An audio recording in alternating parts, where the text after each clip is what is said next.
Hello guys, আসসালামু আলাইকুম। আপনারা সবাই কেমন আছেন? আজকে দুপুরের আয়োজন হচ্ছে উপরের ভাবি ডাউল চচ্চড়ি দিয়েছে টমেটো আর ধনিয়া পাতা দিয়ে, আর এইখানে দিয়েছে মুরগির মাংস আলু দিয়ে ভেজে কষিয়ে ভুনা করেছে। মাশাআল্লাহ, অনেক সুন্দর কালার এসেছে।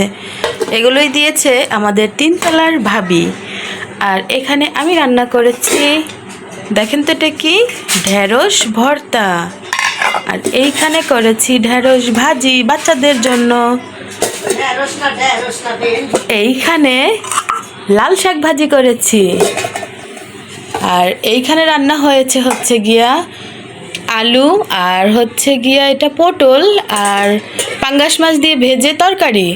এইখানে আছে কাঁচা আম দিয়ে ডাউল, আর উপরে তো ধনিয়া পাতা থাকবেই। আজকের দুপুরের আয়োজন হচ্ছে এগুলোই। আবার কমেন্টে কেউ বলবেন না এত খায়, বাবারে বাবা। আমরা ফ্যামিলিতে এখন অনেক মানুষ, সেই জন্য। আল্লাহ হাফেজ সবাইকে।